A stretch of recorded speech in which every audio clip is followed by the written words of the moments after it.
Okay. Okay, good morning again, ladies and gentlemen, and welcome to our webinar today, which is going to be presented by Mr. F. Mukoi. My name is Garika Maruza from the Horticulture Propagation Unit, and giving us our talk today, as mentioned before, is Mr. Mukoi from the Genetics, Biotechnology, and Bioinnovations Unit. And his talk will be highlighting the issue of selecting tobacco varieties, which is a hot topic at the moment, given that we are entering the sowing period of tobacco production. So without further ado, given our constraint of time, Mr. Mukoi, if you could take us through the presentation. Thank you, the moderator.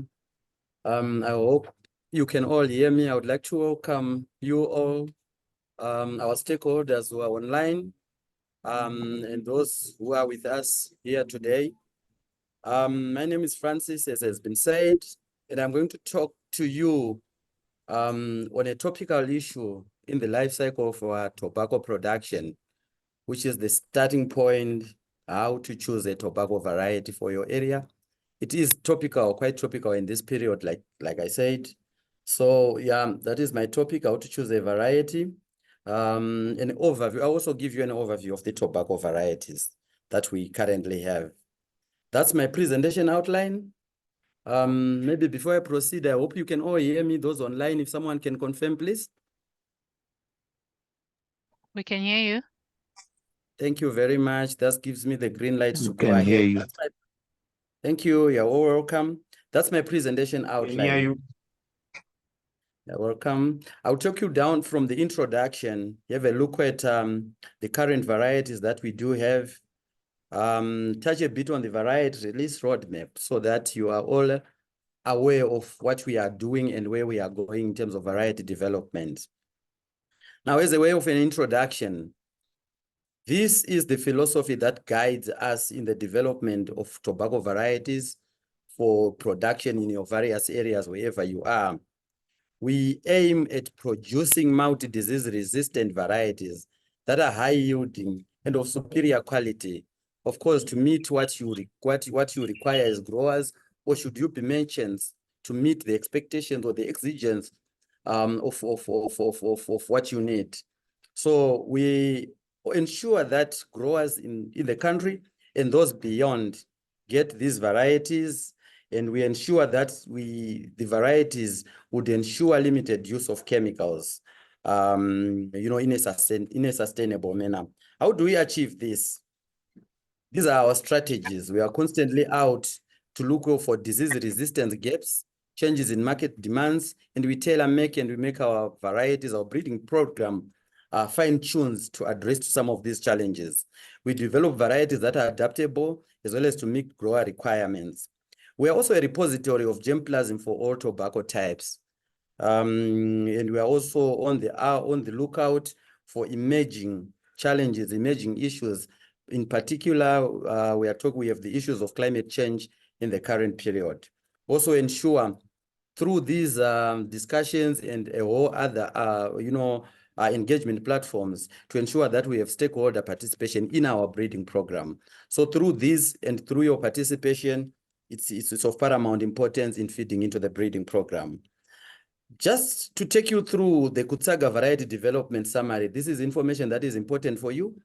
And in green there, we're denoting the flu-cured Virginia tobacco, which constitute the majority of the tobacco production in Zimbabwe.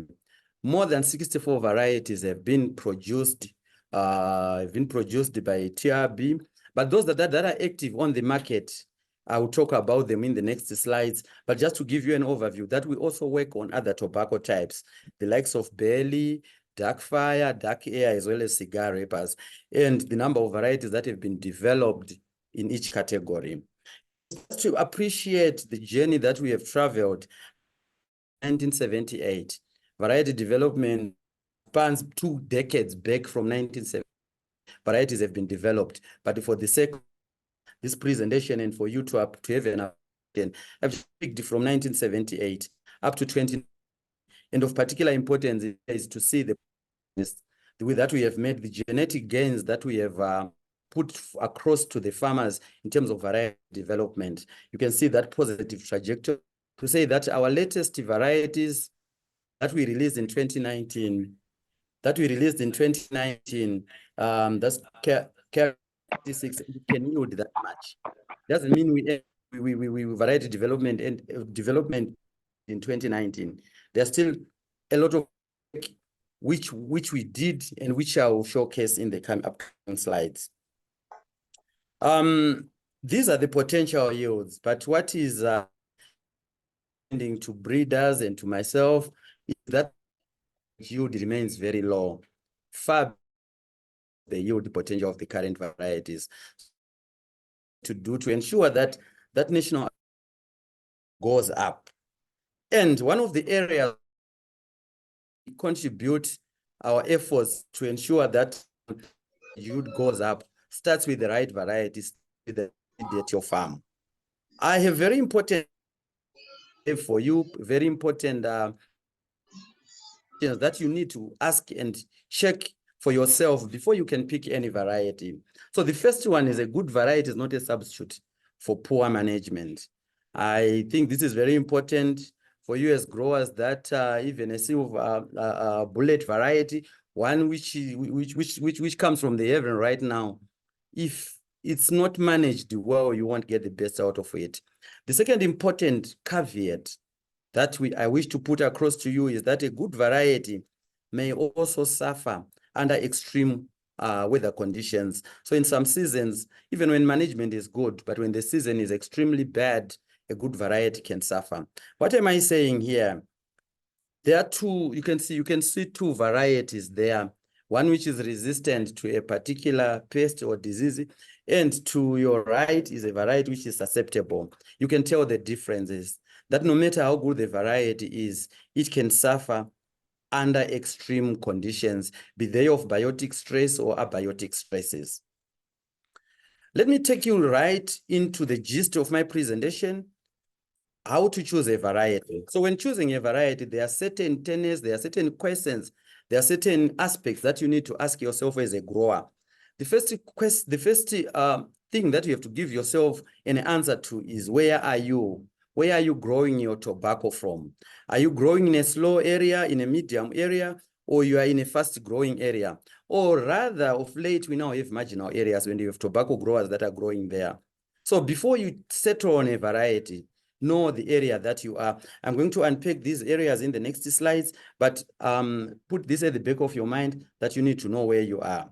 The second question is, do you have any particular diseases that you might be knowing that affected tobacco in the previous seasons, or a disease that is prevalent within your area? The reason for this one is that our tobacco varieties have varying levels of resistance to particular diseases. So knowledge on problematic pest diseases within your areas is important before you pick a variety. The third thing is, are you planning a double cropping system? We know, we are all aware that for tobacco, you can do an irrigated crop. That's your first September planting. You can also come in with a dryland crop. And if you are doing this on the same farm, it's important for you to have that information, that if you are doing an irrigated crop, then a dryland crop within the same season at the same farm, this question becomes important because there are variety of recommendations that we then recommend for you to follow. The other issue is, are you on heavy soils? This one will be answered in the next slide. So if you are sitting on pretty much heavy soils, those are, heavy black or heavy red soils, you need then to get the correct variety for you to be able to reap the best out of the tobacco. What is your yield target? This will be answered in the next slide, that all our varieties can give you that yield. They have the potential to give you a high yield, but you'll see that in the next slide. Then the last thing is, what styles of tobacco are you aiming at?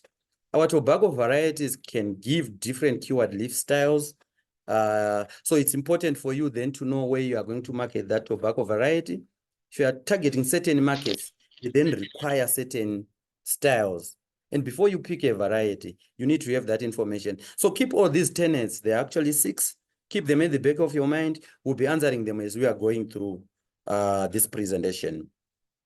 Now, when well managed, all Kutsaga varieties can give high yields, and early planting always guarantees high yield. So in terms of your yield potential that you are aiming at high yield, understand that all released or registered varieties have the potential to give you the yields. There's a catch, the phrase there, planting early ensures or guarantees you the high yield. So in terms of medium to fast ripening varieties, these are some of the varieties that we have. I will unpack and talk about each and every one, in each one of them in the upcoming slides. Suffice to say, for the medium to fast ripening varieties, these are the ones that we have. When we then start talking about your irrigated varieties, these are the varieties that we'll be referring to. These are the late maturing varieties which have potential to yield well beyond 4,500 kgs per hectare. These are the yield potentials. And we also have testimonies of growers who get such yields. We also have a new class of hybrids that we have placed on release, the type of release that we call limited release from 2023 going forwards. These varieties are there, but these ones were developed for marginal areas and we term them climate smart varieties. Let's look at where you are. Remember the first question was to ask to check where you are growing your tobacco. Traditionally, tobacco growing zones of Zimbabwe were mapped into 3 regions. The ones that we call the fast growing, the ones that we call the slow ripening, characterized by the high altitude, high rainfall. And the general recommendation is that all varieties can be grown in these areas. Only that when you are growing slow ripening varieties in slow growing areas, there are certain things that you have to tweak. You have to come in 2 weeks earlier for the recommended date of planting. Medium ripening is characterized by those characteristics and you can grow any variety. So if you're in a medium growing area, which is denoted by the yellow there, I hope I can, okay. The yellow, which is the regions in yellow on that map, all areas surrounding Harare, you can pick any variety. And in the fast ripening, which is to the north of the country, Karoi, Doma, Mangura, all those areas there, those are fast ripening areas and you can pick any. Avoid varieties with KM10 and its hybrids. So in other words, in a fast growing area, you need to avoid fast growing varieties. The reason being that a fast growing variety in a fast growing area will produce a leaf that is very thin, and that leaf would be a challenge for you to cure it because it will not have gotten enough time to, to build the carbohydrates, to build enough biomass. It will have been rushed to maturity, excuse me. As a general recommendation, however, we recommend that fast growing varieties be grown in slow ripening areas and vice versa. So if you are picking a variety and you're in a slow growing area, aim for the fast growing. And if you're in a fast growing, aim for a slow growing variety. That's as a general recommendation. So when we look at variety ripening rates, I have a pictogram to my left there, which shows that varieties can grow differently. If you look at all those 3 varieties there, they were all sown on the same dates, but they have different takeoffs. So we have very slow ripening varieties, the likes of your KRK28, as you can see on that picture, it's still very slow, while the first ones have already taken off. So those are examples of slow ripening varieties, medium to fast ripening, as well as fast ripening variety. And remember, the general recommendation is if you're in a slow ripening area, pick a fast growing variety. And if you are in a fast, pick a slow ripening variety as a general recommendation. Bearing in mind that if you are in a medium growing area, you can successfully grow or pick any of the varieties that we have. The question on, are you on heavy soils? So all our varieties can be grown on heavy soils, but relatively apply low rates of nitrogen. Usually we recommend that you just don't apply nitrogen from, thumb sucking or from the bush. Have your soils tested, get the recommendations in terms of how much nutrition you are applying.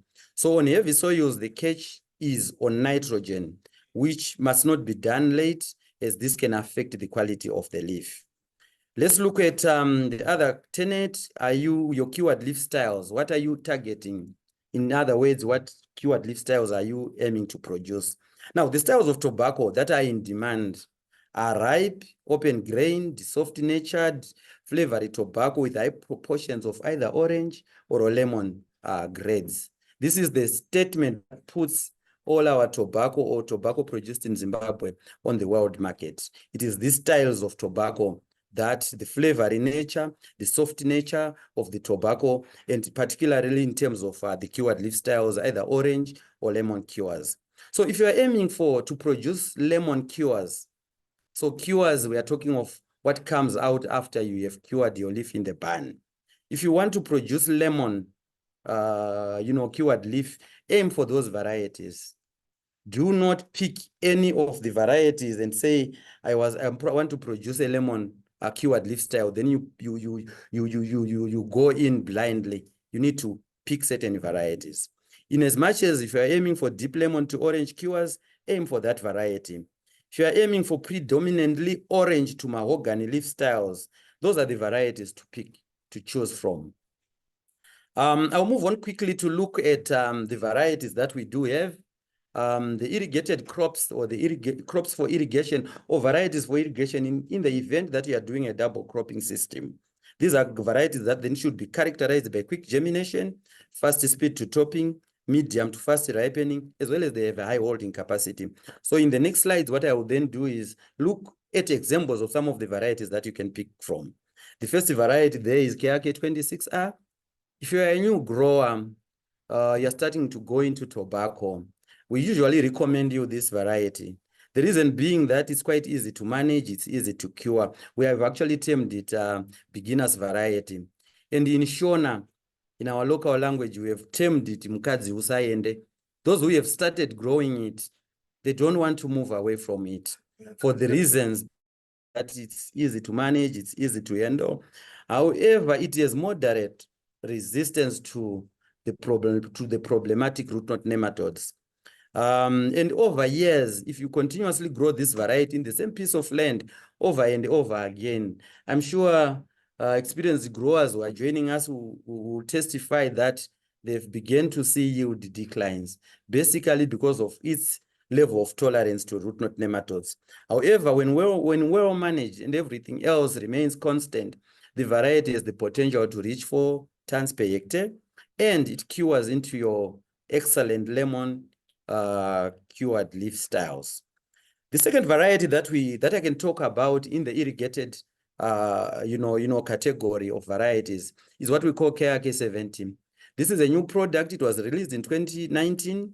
It was placed on open release in that year. We developed this variety to complement KRK26R. We know the mukadzi usaende issue sticks in many people's minds. But because of that moderate level of resistance in terms of nematodes in 26R, because of the declining yields you are getting in 26R, KRK70 can provide solutions to that. It has a high root knot nematode resistance, particularly double dose, resistance. It can yield above 4 tons per hectare, and it cures into lemon to deep lemon cures. The advantage that KRK70 has over 26R stands out in 2. Root knot nematode resistance as well as the yield potential. So if you have been growing KRK26R as an irrigated crop, it's time you then move to improve the products. And one of the products that we have here is KRK70. I will talk about the other variety, which is called KRK73, which is also within the irrigated category, but we developed it to address challenges with curing vines. So if you are a grower who struggles to catch up with reaping when KRK26R ripens, KRK73 becomes a variety of choice. For time's sake, I've omitted that variety, but should you require it, should you require more information, KRK73 or KRK70, the contact that we'll share at the end of this presentation will be handy. Looking at dryland crops, we are looking at varieties that we generally recommend 6 weeks after the 1st of September, or rather 4 weeks, the beginning of October. You want to plant your dryland crop. Remember, the first cluster is for those who want to do irrigated and irrigated in a double cropping system. So varietal attributes for the dryland crops, these are in many cases the slow ripening, the late maturing varieties, and in many cases they yield higher than the irrigated crops. So for best use in dryland production, you are encouraged to plant early, consider slow to very slow ripening. Remember that classification in terms of variety ripening rates. They also require their optimum fertilizer recommendations. However, it is not advisable to under or to over fertilize these varieties for the simple reasons that they will result in harvesting problems, curing leaf disorders, and a chemically imbalanced leaf in terms of your nicotine, your reducing sugars, and the kind of stuff, and might result in harsh smoke qualities. These varieties then include your KRK 66, which is slow growing and slow ripening. It has a tolerance mechanism to nematodes. Let me emphasize on that one, that the tolerance level means the variety can grow well. You can see a beautiful crop in your field. You can even put the roots to try and look at gowling, that indicator that nematodes have hammered you. You won't find anything. You'll be seeing a beautiful crop, but it penalizes you on your yield. That's the tolerance level. In other words, it can grow even in a high nematode infested field without you observing any physical symptoms. But it doesn't mean it would have been hammered. So for growers, we have been growing this variety for so many donkey years. They can testify that the yields have been going down, but they've not been seeing anything. What we then advise is please bring your soils for nematode assays, for nematode assessments. The variety has a tolerance level. That as it might be, the variety remains a very good variety. It can give you yields above 4,500 kgs per hectare and cures into lemon leaf styles. Varieties that we have developed again in this area to complement KRK 66, we have KRK 71 with double dose root knot nematode resistance. The distinguishing feature between KRK 71 and KRK 66 is the cured leaf style, where 71 then gives you the mahogany, orange to mahogany. And if you are targeting that market, do not grow KRK 66. You'd rather choose KRK 71 if you are targeting to sell to a market that requires mahogany and orange cured leaf styles. I'll move on quickly to my second variety, which is KRK 72. This variety was released in 2016. Uptake is peaking slowly, but we encourage you growers then to consider it because it has high root knot nematode resistance. The variety is light green in color, and we have seen growers confusing the light green to say probably it's inadequate nutrition. That will not be the case. It's inherently light green in color. It can give you yields close to 5 tons per hectare. It cures into your lemon to deep lemon cures, and it's very less likely to produce mahogany. The third variety that we have there is KRK 74. KRK 74 was released. It was placed on on open registration in 2019. Slow growth and slow ripening. The closest you can get to your 66, to your KRK 66, if you are having challenges with root knot nematodes, is your KRK 74. It's a heavy body statured plant, which was developed not for the biggest leaf, but it was developed for the weight of the leaf. So you reap benefits in terms of your yields, but you should not expect that very big leaf that you can see probably in your 66. There's a double dose root knot nematode resistance, also cures into lemon leaf cured styles. KRK 75 also released in 2019.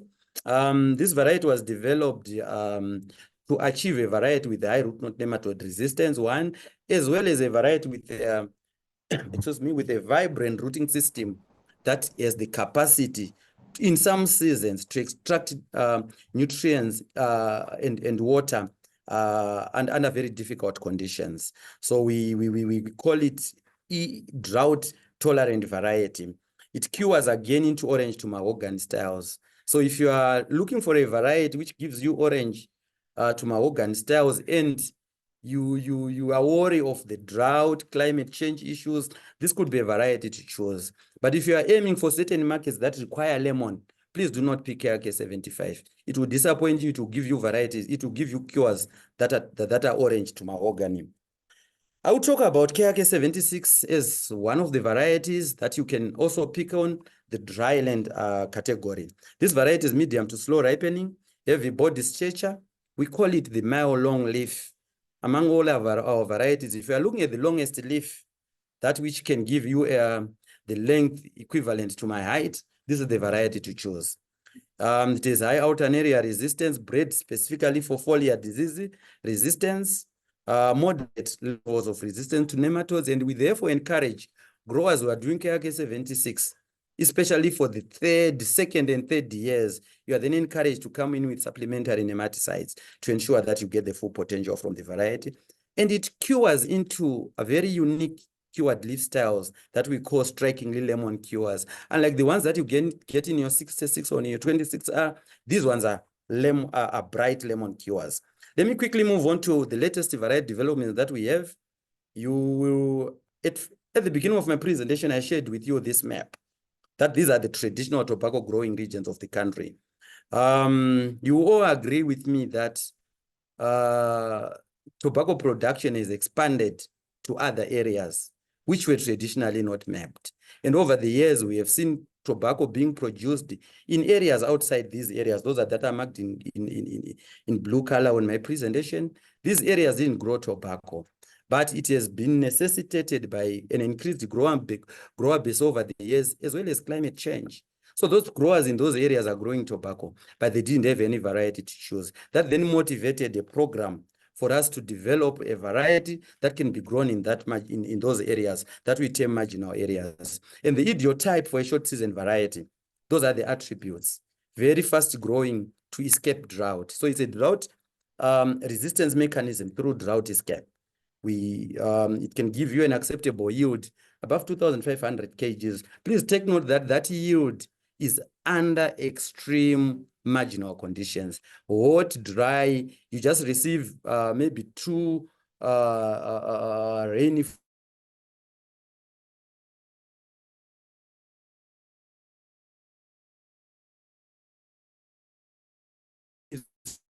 for the variety to build the body and to improve on quality. One other aspect with these varieties, their high holding capacity that they then have, acceptable leaf quality, as well as tolerant and resistant to the most common biotic stresses. So this is the idiotype of a variety that we then developed, having been faced with issues to do with climate change. So these varieties were placed on limited release in the 20.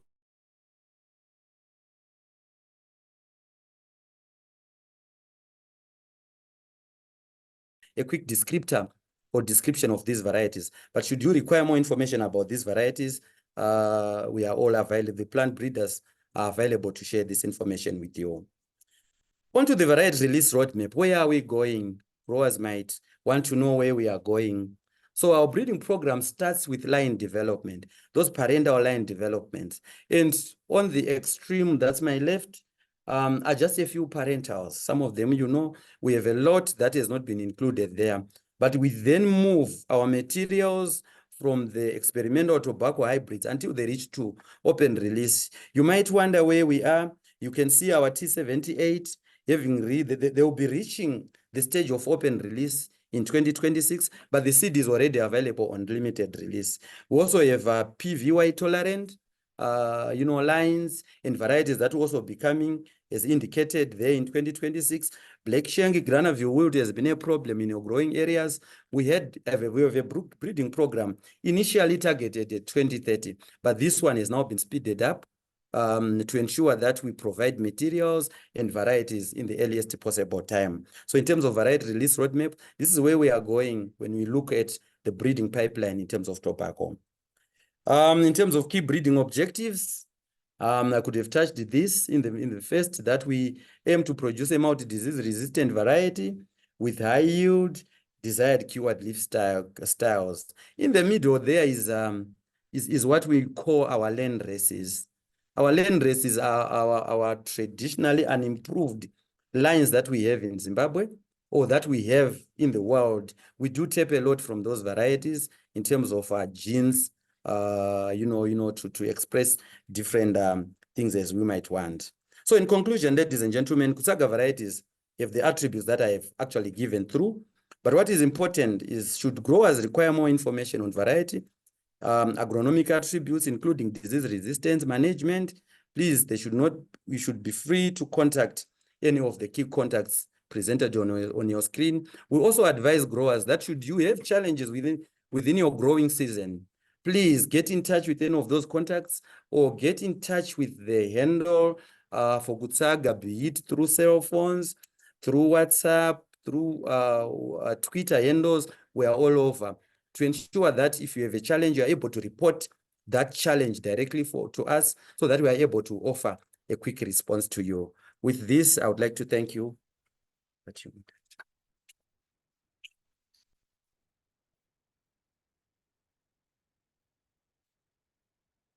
Thank you very much, Mr. Mokoe, for the very informative presentation. At this point in time, we'd like to move to questions. So if there are any questions from the floor, just get them ready. And then we'll also take a look at questions on the Zoom platform.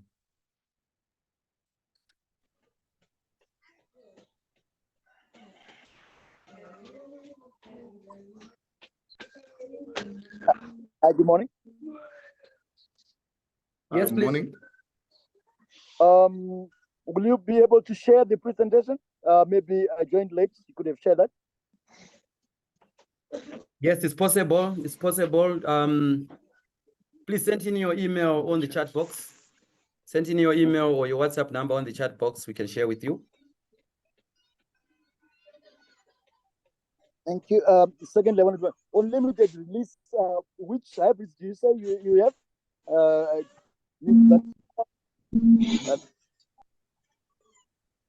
Sorry, could you come again? Limited release hybrids in the maturity of 76 and 72. Which ones are they? And is seed available? Thank you very much. In the limited release, we have varieties that are in the fast growing category. So it's fast growing, a bit slow ripening. So they are not in the same category with 76 or 72. Those for varieties that are that will fit into that category, they are on the way. If you check our release roadmap, we have materials that are coming that will be placed on limited release in the near future. I hope you are answered. Sure, thanks. Okay, thank you.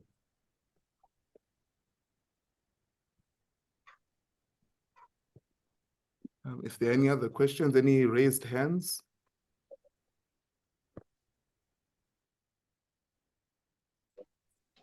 Oh, there's one in the comment section. Yeah. Oh, it's not a variety. Which one is wider agro-ecological adaptability? Okay, the question is about the agro-ecological adaptability. Mr. Mokoe, if you could take that one. Thank you very much. I hope you can hear me well. So of all Kutsaga varieties, the variety that we consider to have wide adaptation is KRK26R. It's a variety that we have seen yields, good yields across all the growing regions. So in terms of wide adaptation, it's KRK26R. Thank you. Okay, the raised hand, if you could give us your question from Mr. Mokoe. Okay, thank you. Thank you, Mr. Mokoe, for that presentation. Quite enlightening indeed. I did T72 for the first time, and it was on Dryland in Headlands area, without much knowledge in terms of the El Nino drought induced, but my yields, they are very good. I wouldn't complain as a first timer.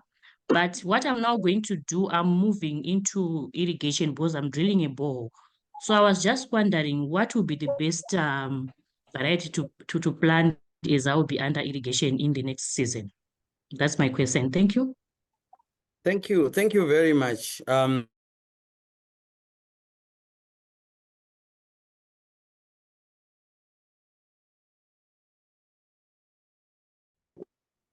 The orange. We want to move to the orange to mahogany styles. Yeah. That will leave you with two options, KRK71 or KRK75.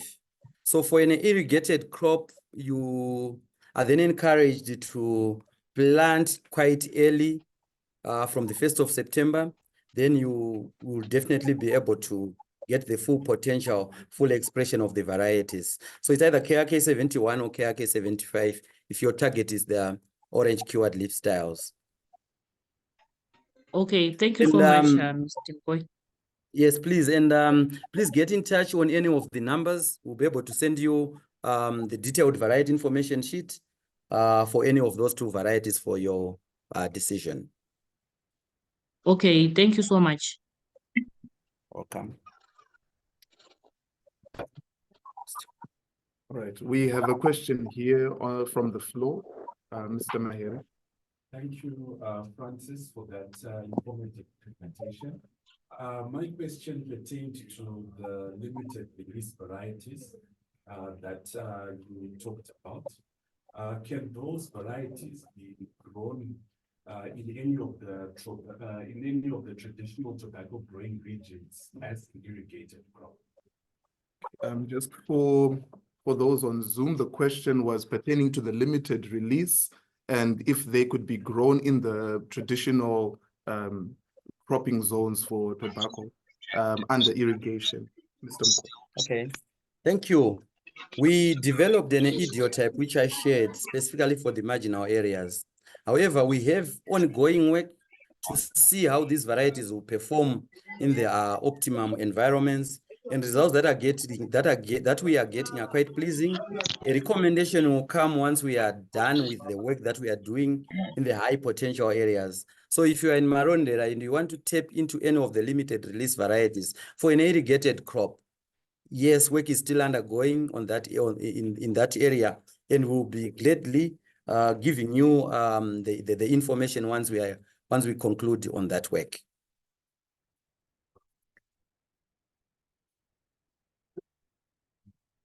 Dr. Joshua, are there any other questions? Okay, if there are no other questions, I believe you can see the contacts. I hope everyone has managed to take the contacts of our breeders. And with that, would like to thank you once again, Mr. Mkoy, for your time and info. Oh, so it sounds like there's a question. Yes, sorry.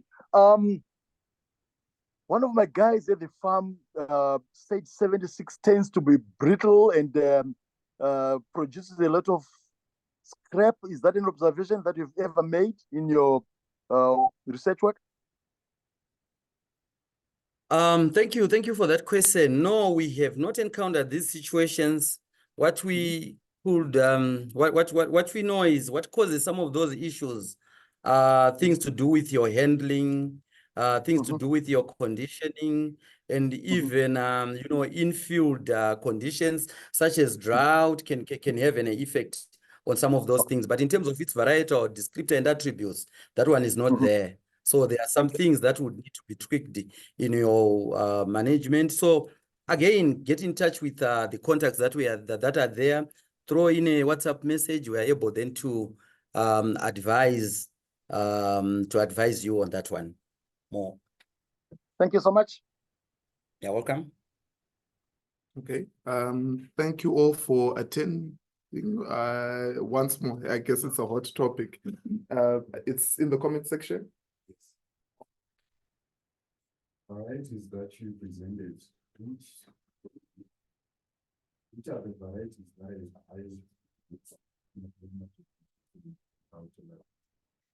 Okay, so the question is pertaining to the root node nematode resistance, high root node nematode resistance, and drought tolerance. So, Mr. Mkoy. Thank you for that one. So for the varieties that I presented there, varieties with high root node nematode resistance is that one which you can call double dose. And we have, for irrigated, we have KRK 70. It does have high root node nematode resistance. Now, I will look at the drought tolerance aspect, where I touched on 2 varieties that are in the dryland category, that is KRK 71 and KRK 75. These 2 varieties, however, give you the orange to cured leaf styles, or I mean orange to mahogany cured leaf styles. We also have other varieties such as KRK 74, KRK 72 that have that have a high double dose root knot nematode resistance, as well as so the other one is root knot nematode resistance and drought resistance. However, in all this, we encourage growers to adopt the integrated pest management practice. We are saying the variety doesn't work in isolation. It doesn't perform miracles on its own. So you then need to come in with other management practices that will then ensure that you get the best out of these varieties. Thank you. I think as a follow-up question, how can one access information pertaining to these good cropping practices? The IP, I believe you mentioned. Okay, thank you. The information is available. We do have a farmer's guide or a farmer's book that should be in your book, the one we call the green book, which also comes with the tobacco recommendations. Over and above this, the informations are available from the various, of here, I've shared 3, but the information is, you can get it available. Also, we encourage you to be on the lookout for these webinars. More webinars are coming. This is the second of its kind in a series of many that are coming. So more will be coming. Please be on the lookout for more of these webinars for you to get all the information that you might be requiring. Thank you. Thank you, Mr. Mkwe. I believe for the sake of time, the contact details are there and the platforms have been mentioned. Thank you for your time, your participation, and thank you once again, Mr. Mkwe, for your very informative presentation. Thank you.